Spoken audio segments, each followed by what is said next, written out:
40 people are waking up somewhere other than their own apartment after a fire in their complex forces them out. Fire crews arrived at the apartments at Western Skies last night after smoke and flames were seen coming from a third-floor apartment. Firefighters were able to quickly get the blaze under control. It was determined that that specific apartment was vacant.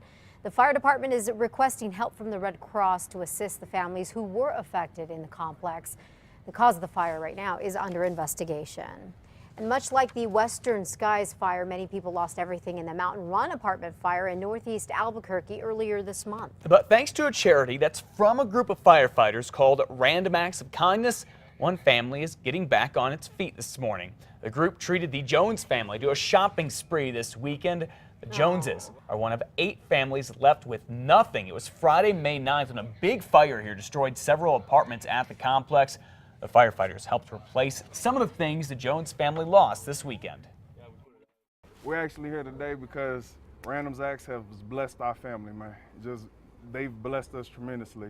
Got all toys for Desire, for his little sister Jalecia, and just cookware for the moms and for me to cook. So I'm gonna be doing all the cooking, but you guys, they just blessed us tremendously, sir. Oh my. The one thing the family is still working to replace, though, is 7-year-old Desaia's prosthetic leg, which was lost in the fire. It's an incredible charity. We've done a lot with them on Tu Casa this morning, and yeah, they did a great thing there. In some other news, 5:32, the wildfire in the Gila, just north of Silver City, is still burning this morning. The signal fire is almost at 6,000 acres. It is 70% contained, with more than 700 firefighters battling it. The weather certainly didn't help yesterday, with the wind making the fire more aggressive. Now firefighters are concerned that some small fires could start even outside the fire lines. They're keeping an eye on that.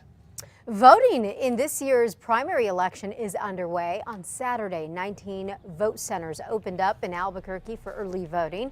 The biggest race in this year's primary will decide which Democrat will face Governor Susana Martinez in the general election. You can cast your vote early from now through May 31st. All of the centers are open Monday through Friday from 8 to 8. For a list of all the early voting locations, go to our website, KRQE.com, and click on KRQE links.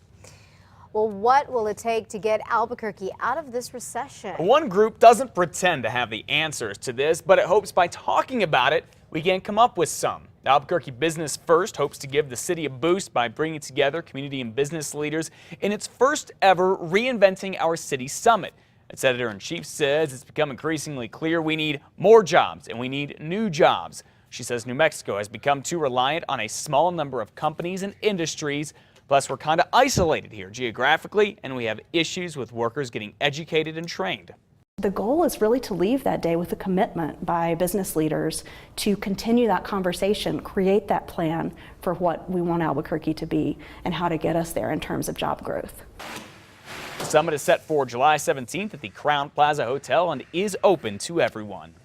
Well, New Mexico is running out of money to pay jurors. The director of the state's administrative office of the courts, Arthur Pepin, says he plans to ask the Board of Finance tomorrow for some emergency cash. Without it, juries will fall behind more than $460,000 for the next fiscal year, which starts in July. Until then, the courts are going to give out IOUs. If the emergency money does not come in, judges will be told to be more lenient and excuse potential jurors if taking time off work costs them money. New Mexico pays its jurors $6.25 an hour. The battle over which day to burn Old Man Gloom in Santa Fe this year is sparking a fight on social media.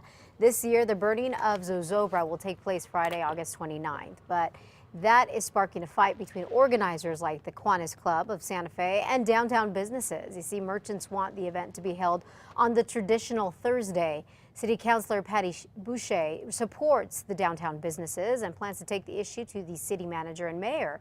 Well, the Santa Fe New Mexican is reporting that the Kiwanis Club is now putting pressure on Boucher with a social media blitz and phone bank to keep the event on Friday. We're going to keep you updated if anything changes. We have learned this morning a quarter of New Mexico's teachers failed under the new controversial teacher evaluations. In the old system, nearly every teacher made the grade.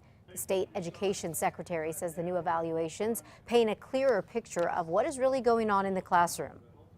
I am 100% sure that that we've taken a huge step forward when it comes to a better system that gives us a better picture of what's happening for teachers and ultimately for our kids.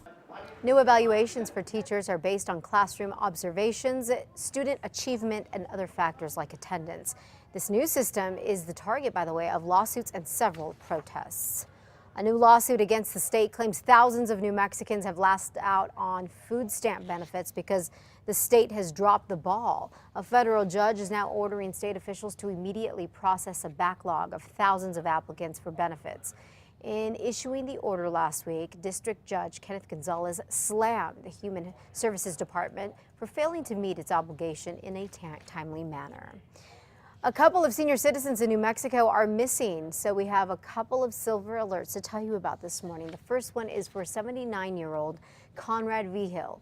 He's 5'7", 125 pounds with brown hair. He's got a bit of a scruffy beard and salt and pepper hair. He was last seen wearing white jeans, or I should say, white shirt and jeans and gray shoes. If you know where he is, please call the Albuquerque Police Department. And police in Rio Rancho have also issued a silver alert for Cynthia Moffley, who was last seen yesterday in Enchanted Hills and Spirit Boulevard. Cynthia is 67 years old. She was driving a 2004 red Hyundai Elantra that looks like this one. She might have been seen in El Dorado, just north of Santa Fe. If you see her, please call police.